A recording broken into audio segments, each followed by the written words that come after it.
Oh, when the narcissist finally grasps that you didn't just step outside to catch your breath, but you left, truly left. It doesn't land like sorrow. No, it strikes like lightning on a clear day, sharp, blinding, unexpected. It's not sadness that fills the space. They don't traffic in sadness. It's confusion. A violent kind of confusion that rattles the illusion they worked so hard to build. Because in the world they've crafted, you don't leave. You circle. You linger. You stay in orbit like some obedient moon, tugged by their gravity, always returning. Always predictable. But the truth is, the narcissist doesn't see themselves as important. That would be too small a word. No, they believe they're the center of all things. The sun itself, burning bright, demanding your gaze, and everyone around, sad reflections, platters. So when you stop spinning in their system, when you break the pattern, step off the stage, and vanish with the kind of peace that comes only from soul-level revelation, they don't know what to do. It breaks their framework, it disrupts the illusion. Now let's walk into that silence, the one right after you're gone. Underneath the frantic messages, the performative apologies, the crocodile tears, what's really there? Disarray. Not grief, not love, but disarray. The control panel went dark. The levers they pulled for so long. Dead. You stopped reacting. You stopped feeding the fire. You didn't beg, didn't bargain, didn't break. You just disappeared. And to the narcissist, that's not just a departure, it's rebellion. Let's be real, they trained you. Oh yes, they did. Slowly, strategically. Trained you to silence your instincts, to excuse the wounds, to carry the blame for storms you didn't summon. But now, you've unlearned the script. You've laid down the role. You've chosen sanity over chaos. And for the narcissist, that's treason. They call it a narcissistic injury in clinical terms. But in the trenches of the spirit, it's something deeper. First comes denial. This can't be real, the narcissist whispers, staring into their own shadow. They'll be back. They always come back. They chant it like a spell, hoping the lie will feel like truth. Because if you really chose yourself, if you really walked out of the fog, that means they weren't godlike. They weren't untouchable, and that breaks more than just pride, it breaks the whole illusion. Here's where it hits hardest, the narcissist isn't whole. The image they carry like armor. It's a college of praise, a mask made from every gaze that's ever adored them. Take away the gaze, and you're left with emptiness. A hollow structure waiting to be filled with attention, admiration, obedience. And you used to be one of the beams holding it all up. Now you're gone. And the structure's groaning. So they lash out. Not because they're heartbroken, but because you dared to walk away. You broke character. You shattered the script. How dare you? They think. Not with sorrow, but with offense. Because they never saw you. Not truly. They saw your reflection, your usefulness, your loyalty. But your spirit, your story, that was never part of the picture. And now your silence. Oh, that's louder than any goodbye. It's not passive, it's powerful. It's not petty. It's prophetic. You didn't slam the door. You just stopped holding it open. And in that stillness, in that absence, their reality begins to crumble. They'll talk. They'll invent. You've lost it. Someone turned you against me. You're being dramatic. Anything to avoid the truth that you finally saw through the illusion. That you cut the strings. That you walked out of the maze and chose light over loops. And you may wonder, why even think about their spiral now? Why revisit the wreckage? Because this is how you reclaim your voice. Your clarity. Your power. You realize their panic was never about losing love. It was about losing the leash. And when you understand that, you no longer wait for closure. You become the closure. Your freedom is the testimony. Your peace is the proof. Then comes the fury, not love, not regret. Fury. Because the narcissist doesn't mourn. They rage. Your absence feels like betrayal, royalty abandoned, greatness insulted. They don't grieve you. They plot. They stew. They come undone. But here's the truth beneath the tantrum, this wound. It isn't just pain. It's collapse. It's a fault line running through a castle made of mirrors. And when the lights go out, all that's left is the echo of applause that isn't coming anymore. Because the narcissist never built on rock, a just scaffolding in shadow. And when you walked, you didn't just exit a relationship. You tore down a pillar of illusion. You were never just a partner. You were the audience, the mirror, the narrative, and now you've gone quiet.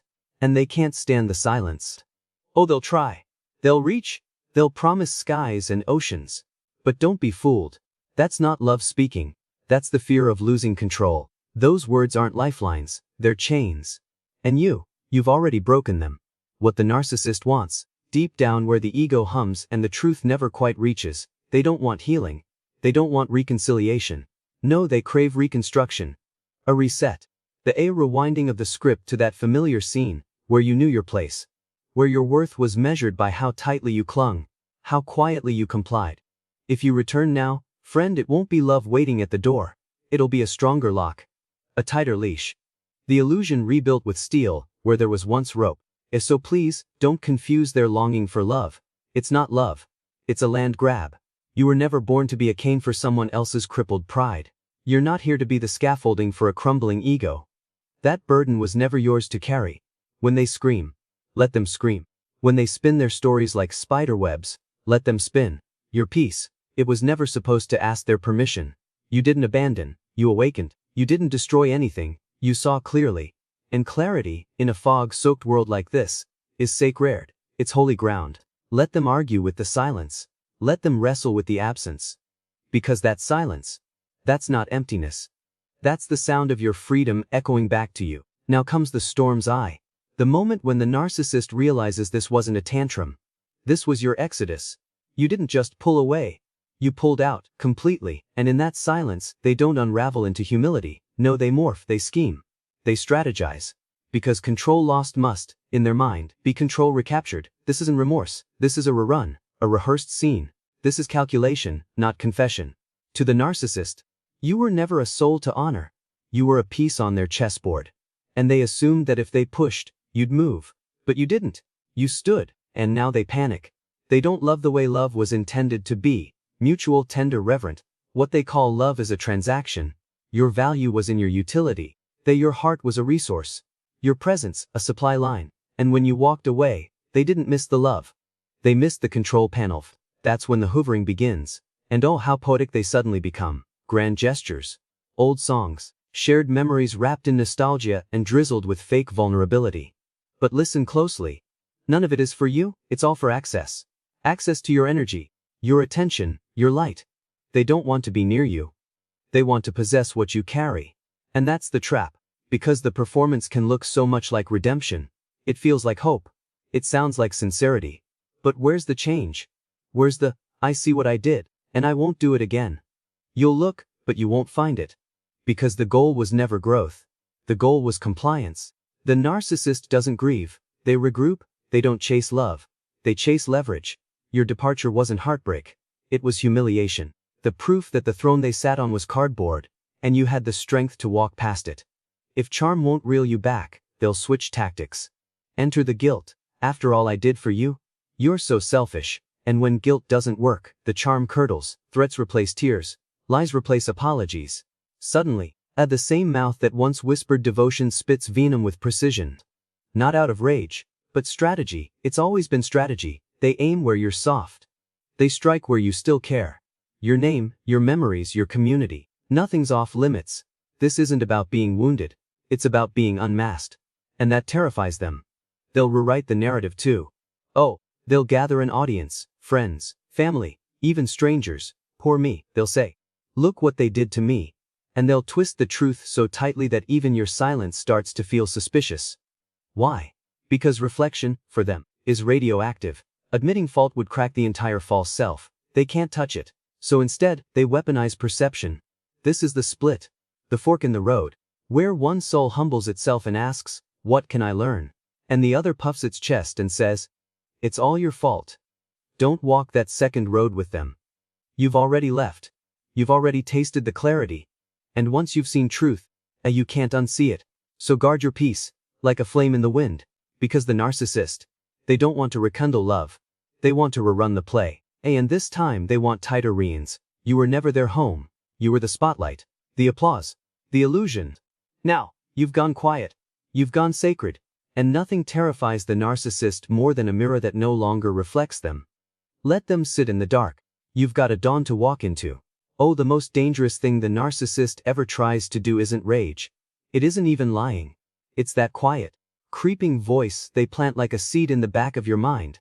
Maybe it was your fault. Maybe you ruined something beautiful. That's the real game. Because if they can get you to doubt yourself, if they can twist your own mind into a maze, they don't need to come back. You'll come to them. But not anymore. Not now. Because freedom doesn't come through shouting matches or vengeance. No, it comes through truth, steady, sacred truth. The kind you don't memorize, but the kind you remember. Deep down in your bones, under the scars, beyond the noise, and when you stand in that truth, you don't have to defend yourself. You don't have to correct the story. Because your worth was never rooted in their version of you. It was anchored in the real you. The one that still breathes, still walks, still rises. Their rage. That's not your sin to carry. Their lies. Not your burden to correct. That fury you see. It's not grief.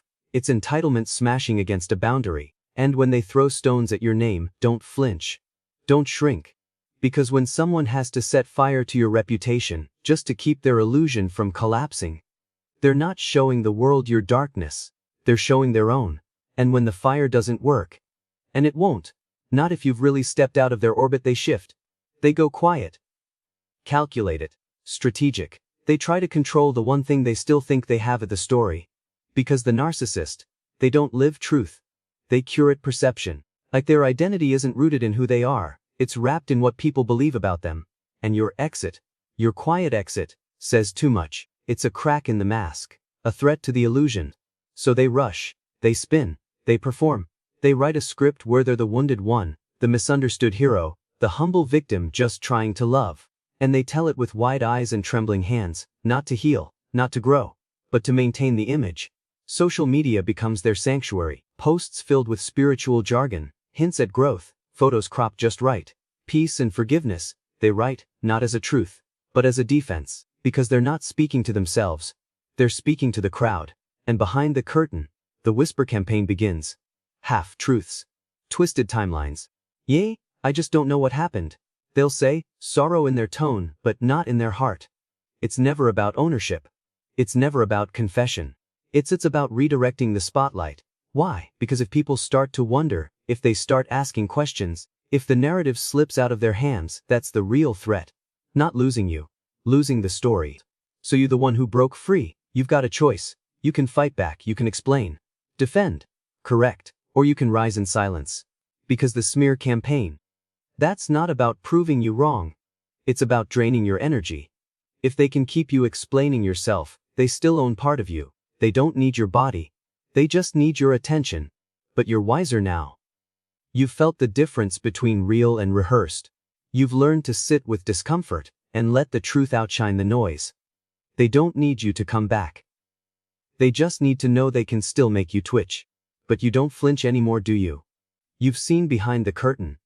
You've walked through the wreckage. And while they play calm, collected, and composed, you're the one sitting in ashes building something real. And yes, healing is messy. Yes, grief is confusing. But it's honest. It's not a show. So don't let their smooth words shame your jagged journey. Don't confuse their Polish for peace. You walk on, you let the mask slip on its own, because it will. Truth has a way of pulling everything into the light, even the lies. And when the show ends, when the applause fades, and the costume doesn't fit anymore, the narcissist will be left with exactly what they've spent a lifetime running from. Themselves, no crowd, no mirror, no performance, just silence. And friend, don't mistake that silence for peace. It's panic dressed in stillness. Because where you found wholeness, they found a void. Not the kind that makes space for healing, but the kind that echoes. You see, the narcissist never hated you, feared what you saw, feared what you knew, because your absence didn't wound them, it exposed them, and so they scramble. New faces, new followers, like new lovers, they jump from mirror to mirror, trying to catch a reflection they can believe in. But it never sticks. Because nothing's real when you don't know who you are. Let me tell you something they'll never admit. They were never angry at your boundaries. They were terrified of your clarity. Because the moment you saw the game, the magic trick stopped working. And now you're no longer the audience. You're the author. You're not rewriting the past. You're reclaiming the present. And the narcissist, they'll keep spinning, keep talking, keep building sandcastles in the tide. But you'll be standing on rock. Because you were never broken. You were baited. You weren't unstable. You were too solid, and solid things can't be swayed by shallow winds. Let them crumble. Let them echo in empty rooms. And as they do, walk forward. Not in revenge. Not in bitterness. But in truth. Because when the lie collapses, the light rushes in. And that light, that's you.